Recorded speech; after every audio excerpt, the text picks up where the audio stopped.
Hello, and welcome back to the Creative Lead Blitz Challenge. You are in for a treat, and today we're going to be talking about authority boosting. Woohoo! The whole of this module is on authority boosting, making sure that you come across and know deep down that you are the expert through and through, and that you're going to deliver exceptional services, skills, talents, that you're going to really deliver an immense amount of value, and that you're just feeling awesome and on top of the world as you go about with a spirit of excellence. So if that sounds good to you, I suggest you turn your ears on, you open your eyes, you open your mind. Your mind is no good to you unless it's open. It's a bit like a parachute. And yeah, we get moving forwards. So the first thing that we need to do when we're building our authority, let me open up the resources that you're going to be working with so that you can see them side by side and you know what you're doing. And the first thing that we need to do when we're establishing ourselves as an authority, as the expert, is really believe in it ourselves. Now, we've got some key decisions that we need to make with regards to the who, why, when, where, when, and hows of what you're doing. Now, in your worksheet, you've got a lot of questions around answering what it is that we're going to focus on. Now, focus is a little bit of a scary word for some creatives, some entrepreneurials. We like to do lots of different things. You may well be multi-talented, amazing, right? You're one of those people that you can just pick up something and you're super awesome at it.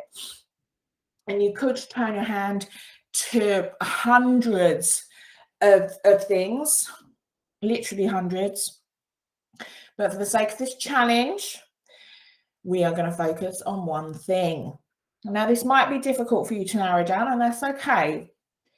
Just going to focus on one of our diverse talents.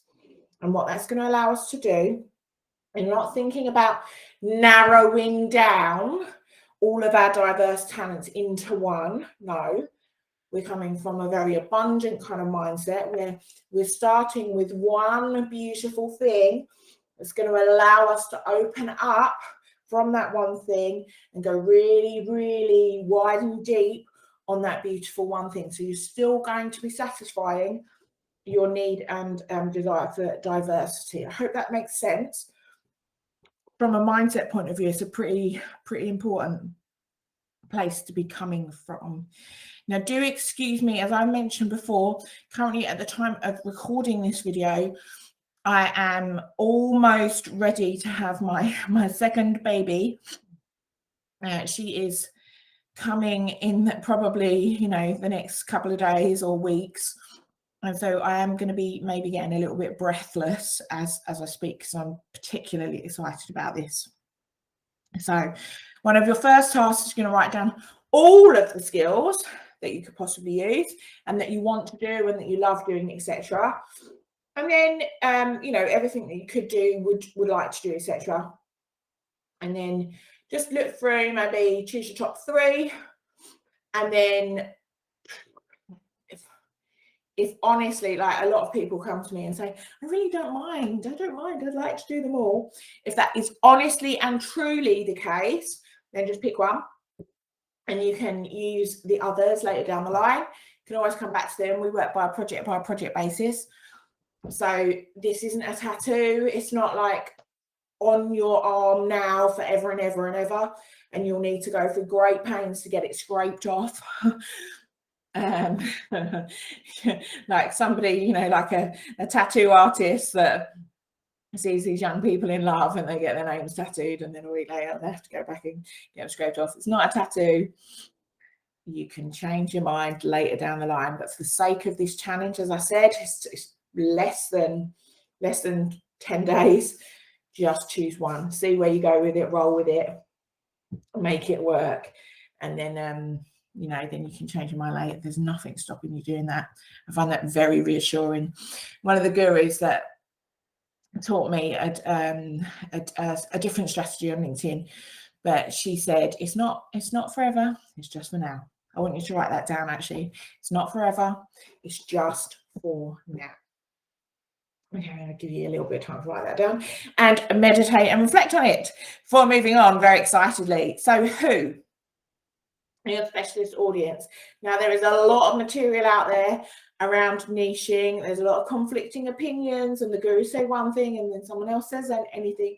A lot of them are in agreement that, particularly when you're starting out and you want to harness harness your marketing budget, and the fact that you are, perhaps a lone business owner, or you've only got a very small team. You don't want to waste all of your resources on trying to reach lots of different people. The easiest way of moving forwards quite quickly and getting some income in is to focus on one group of people. As I said, the same with your skill set. It's not forever, it's just for now. Now, the reason that we're doing this niche, we see it as a dirty word, is that we're going to be speaking to a specific audience. Yeah, we're going to be choosing one group of people to serve who either need our help or are going to appreciate our skills and talents, and are likely to want it and pay for it at this current time. The whole point of this challenge is for us to build momentum. The whole point of working with a business coach who's going to drive you forwards, onwards and upwards, and lift you and encourage you is that we're talking about speed of implementation, right? People don't fly by a jumbo jet because it's going to get them there slowly. We want quick results. The success, I want you to write this down as well. Success is in the speed of implementation. Success is in the speed of implementation. And if you're trying to speak to everyone, honestly, you're going to be speaking to no one, right? And we want to speak to someone and not just treat them as if they're anyone, but really make them feel very, very special. Yeah? Let me say that again, right? So we're going to speak to someone and make them feel really, really special, like they're the only person in the world. We're not treating them as if they're anyone. And if we're speaking to everyone, you may as well be speaking to no one. And that's, if you take away anything from this challenge, anything from the work that we do together, I really want you to hold that close to your heart. It's a principle that's very dear to me, and you'll see it. If you've got a hold of any of my my ebook material, you look at any of my marketing resources, you join the Digital Academy, or you take part in our group program, our one-to-one work. That's something that we go into a lot. It's so important. So, kind of an extension of this is that if you want your marketing and your messaging to be effective, we do need to meet them on a personal level. Now, the conflict around this, the reason why people find this something quite difficult to grasp, is that often what we do is universal, right? So business is universal and it's personal. And so let's take, if you're like a health coach, health is universal, right? Every single person on the planet for years, like thousands of years since time began, everyone sometimes gets ill. Everyone needs to eat well and feel good, have a healthy operating body.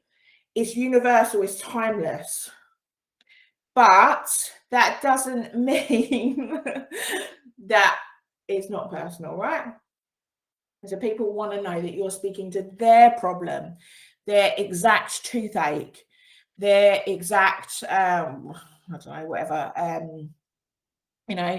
their struggles with their diet, and the fact that they are vegan and that they don't like, they're vegan, but they actually don't like vegetables, right? That's something that's personal to them. And if you're talking about health generally, it's just not going to work, okay? All right. I'm just looking at what I have written in this material, and some of it is making me laugh. I'm a talented writer, clearly. You can't serve everyone in the whole universe. That would be a great problem to have, because I should just stick to one core group at a time. All right. There's some more on this in the material. So we're all talking to the Toms, Dicks, the Harrys, the Fionas, the Jameses, and the Mary Lou's all at the same time. You're going to end up confusing people. You're going to be like, what? Who is it? What do you do? And a confused brain says no. I've put that in big, fat capital letters for you to see. A confused brain says no. Write it down, highlight it. It's something that we do not want to be confusing people with. Okay. I've shared a little bit about my personal story, but I want to move on to you. So do these exercises because it's going to help you overcome imposter syndrome. You need to know, and this section is around you being the expert and the authority, and you need to know through and through that you are the authority. All of us struggle with imposter syndrome at some point. No matter how amazing we know deep down we are, sometimes when it gets to putting yourself out there, you start to struggle and think, oh, do I really know? And, you start comparing yourself to all of the other hundreds of gurus or whatever. And if this is something that you are struggling with, there's some exercises on the worksheet to help you overcome it, so that you know, hand on heart, that you're the best. And not necessarily the best, the best in the industry, like out of millions of people, you're the best, but you are the best person to work with the people that volunteer themselves at this time, in this place, and with the challenges that they have, because you're available to them, you're ready, and you've got a superb set of skills and talents to offer and share. So do the task on that. I believe in you. Please, if you don't believe in yourself, borrow some of my belief in you. I know, right? If you're on this challenge, you're meant to be here at this time, and you've already done some of the work to get here. You've already taken a leap of faith. You started watching the videos, you're here with me, and I believe in you. You can do it. Okay. So your why is really important that you get to grips with. So your passion, your skills, like why you want to do it. And really connect with that on, on a deeper level, like how it helps you engage with your passions and your skills and your interests, your purpose and your mission and your vision. Now, these are stuff that you could spend hours doing. I don't want you to do this and spend hours on it. I want you to jot them down, because you know already what they are. And if you work at speed, like I said, success is in the speed of implementation. You spend hours and hours and hours doing it, or you can just write them down and get on with it. You know this stuff.